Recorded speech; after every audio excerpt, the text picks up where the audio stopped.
Je suis artiste et cinéaste et je viens du monde de l'artisanat, de la reliure. En fait, ma première partie de carrière, j'ai commencé d'abord à faire de la reliure d'art surtout, mais aussi de la restauration, etc.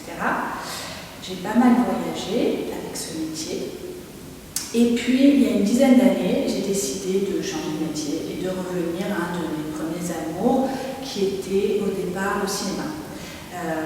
Donc je me suis reformée au début dans le montage. Donc la première école d'art que j'avais fait, c'était l'école Estienne. J'y suis allée pour de la reliure et l'édition. Et ensuite, quand je me suis reformée, je suis allée pas très loin, dans le 13e arrondissement de Paris, au Gobelin. Et là, j'ai fait une formation de montage de films. Donc j'ai commencé à monter des films, beaucoup de films autour de l'art. Et puis petit à petit, j'ai eu envie moi-même de faire des films et des images. Donc. Et j'ai commencé la réalisation. Et dans ce parcours-là, j'ai rencontré l'EDNA, qui est un laboratoire, un collectif, on va dire, de cinéastes organisé autour d'un laboratoire à une chambre noire, quoi, en fait, un laboratoire où on peut développer des films à Paris, à côté de Paris, à Montreuil. Et là, j'ai rencontré toute cette communauté de cinéastes qui travaillaient autour du cinéma expérimental et de la pellicule et qui développaient eux-mêmes leur pellicule au sein de ce labo. Donc j'ai commencé à me former, à m'intéresser à toutes ces techniques-là.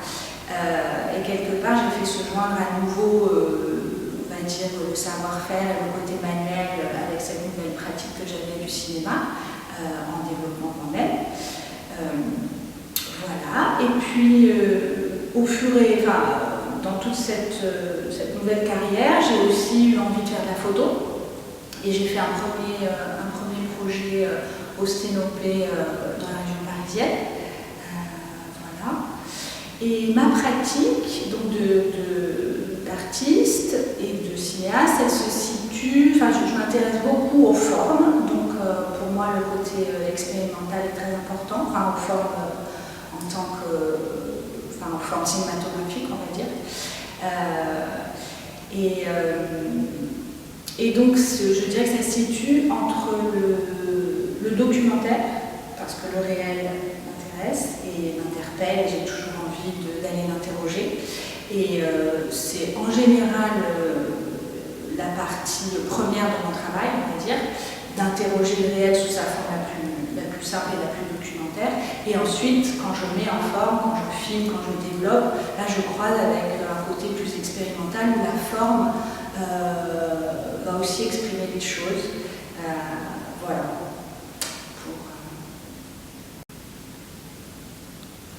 Donc pour cette exposition, on s'est rencontré avec Christine autour d'un film que j'avais fait, qui s'appelle Ici ailleurs, qui était un documentaire sur les ateliers Sténopé, que j'avais mené donc au nord de Paris, qui avait été tourné en super 8, donc il y avait déjà tout ce côté gros grain, image argentique. Et voilà, et c'est ça qui a été un peu le début de notre rencontre et de cette envie de travailler ici ensemble. Et donc à la base, il y avait cette idée de Sténopé, qui n'est pas un Sténopé simple, qui est un camion transformé en Sténopé. Donc ça, c'est la première des choses, c'est que quand on travaille sur un territoire, le fait d'avoir un camion, déjà, ça permet d'être mobile, un peu plus qu'à pied, d'aller un peu plus vite. Donc ça, c'était intéressant pour couvrir les différents quartiers de carrosse, il nous semblait. Et puis, la particularité du camion Sténopé, c'est donc que c'est un appareil photo à l'échelle d'un camion, donc un appareil photo dans lequel on peut rentrer, puisqu'il est à l'échelle du camion. Et non seulement je prends les photos dans ce Sténopé, mais je développe aussi les photos, donc j'ai des grands bacs. Et donc tout à l'endroit même où la photo est conçue. Donc ça aussi, c'est quand on parle d'un territoire, je trouve que ça donne aux photos un ancrage, une espèce de force d'être conçue. Enfin, tout est fait sur place, la conception, la prise de vue et le développement. Donc vraiment, la photo, elle est là, à ce moment-là. Et donc ça, oui, ça lui confère, je pense, quelque chose de particulier et qui est très attaché au lieu où je prends mes photos.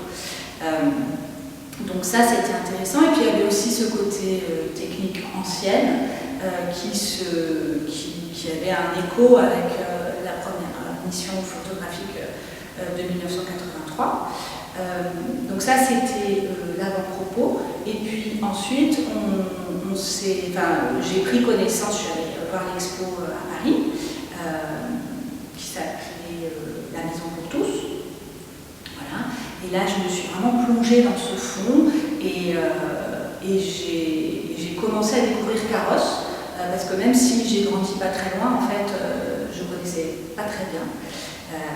Et là, je me suis rendu compte aussi de tout l'aspect social, en fait, de cette première mission photo. Donc, quand j'ai vu cette exposition au Musée des Arts Décoratifs à Paris, j'ai pris la mesure aussi de toute la partie, toute la dimension sociale, en fait, de cette première mission 1983. Et donc, j'ai eu envie de travailler un petit peu dans les pas, à la suite de ça, et donc d'aller voir les Carrossois, puisque je ne connais pas ce territoire, je connaissais encore moins à cette époque-là, avant de faire mes photos.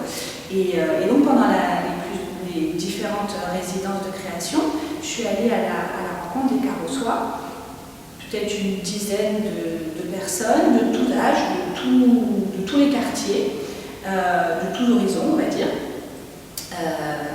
Et puis je les ai pas interviewés, mais on a fait des entretiens sonores qui duraient entre 20 et 30 minutes, donc j'avais pas mal de matière, en fait j'avais 4-5 heures de rush. Et ça m'a permis d'appréhender Carrosse par leur esprit, par leur voix, par leurs mots, et aussi de faire la connaissance de certains lieux, enfin de prendre connaissance de certains lieux que j'ai eu envie de photographier grâce aux Carrossois. Voilà, des lieux auxquels ils étaient attachés. Donc la plupart des photos que j'ai faites, en fait, c'est grâce à ces témoignages-là. Donc déjà, ça m'a fait une espèce de cartographie de lieux à photographier. Donc ça, c'est l'aspect documentaire aussi qui est assez présent dans mon travail et qui a démarré ce projet-là. Et une fois que j'avais ces entretiens, donc j'avais repéré quelques lieux. Et puis voilà, ensuite je suis allée avec mon camion et là il s'agit pour chaque endroit, bon déjà il faut manœuvrer, se garer avec le camion, essayer de voir, de cadrer en fait. Il y a la position du camion, ensuite il faut rentrer dans le camion et c'est là qu'on va cadrer encore un peu plus finement en posant son papier à un endroit spécifique en face du trou, la lumière passe. Voilà, et donc tout ça c'est un processus assez long, assez lent, qui ne me permet pas de faire 50 photos par jour, mais plutôt 2 ou 3 max, on va dire. Voilà, et puis c'est des très longs temps de pause, donc j'ai vraiment le temps d'être à l'intérieur du camion, de méditer, d'être avec la photo pendant qu'elle se fait, quoi. Voilà. Et donc ensuite je développe, et voilà, et il y a donc combien de lieux. J'ai fait en sorte de faire une photo à peu près par quartier. Voilà, je détaille du coup ou... Tu peux. Ouais. Je vais en mettre le span. Donc la première photo qui ouvre l'exposition, c'est une photo des plans. Et donc un quartier de Carrosse qui est anciennement agricole et qui est maintenant plutôt résidentiel. Mais j'ai écouté pas mal d'histoires qui se passaient au plan, enfin, et puis surtout rencontré pas mal d'habitants des plans. Et donc cette photo, c'est peut-être une des premières que j'ai faites, et il se trouve qu'elle est... J'en ai fait plusieurs, et celle que j'ai décidé d'exposer, elle est légèrement surexposée, mais du coup aussi la mettre en ouverture de la série parce qu'elle invite à entrer dans un univers, un monde qui n'est pas exactement le même monde qu'on connaît. Donc il y a un peu plus de lumière, mais c'est aussi un peu l'endroit des souvenirs, l'endroit de l'imaginaire. Enfin voilà, c'est comme une invitation à aller ailleurs.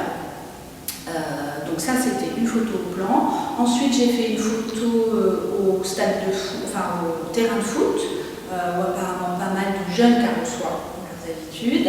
Un endroit très important c'était le parc forestier. On a beaucoup parlé parce que je crois que c'est un endroit où il y a plein de, aussi lié à l'enfance, mais il y a aussi je crois des séances de cinéma en plein air, peut-être des concerts, enfin c'est un lieu assez riche, il y a aussi des équipements sportifs, et puis c'est vraiment adossé à la ville et en même temps c'est la nature, donc ça c'est aussi quelque chose de très spécifique à Carrosse, où partout où on pose le regard, il y a la montagne ou la nature, quoi, c'est assez magique.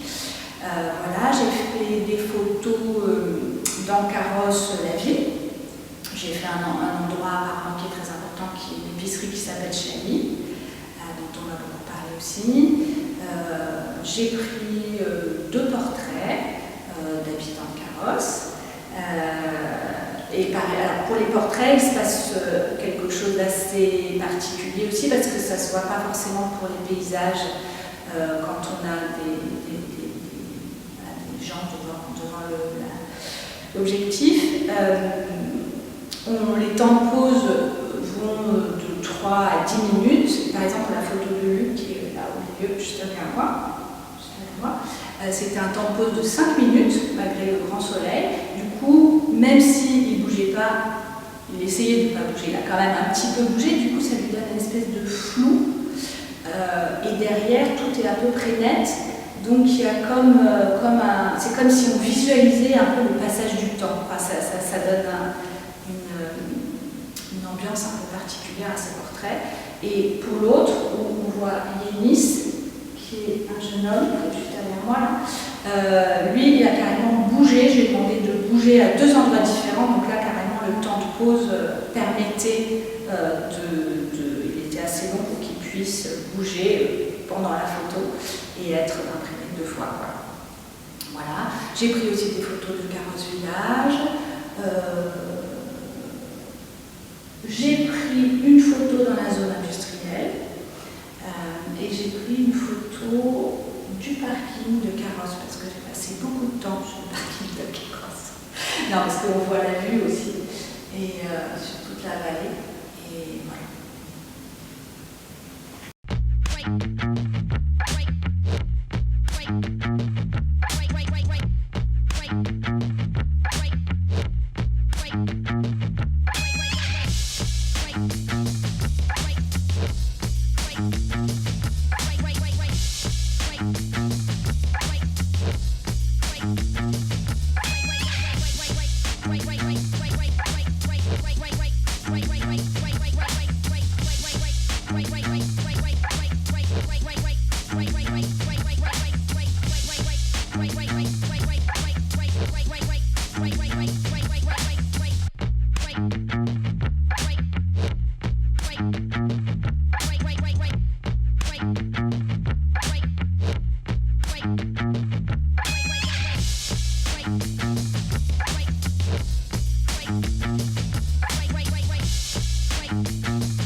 Wait.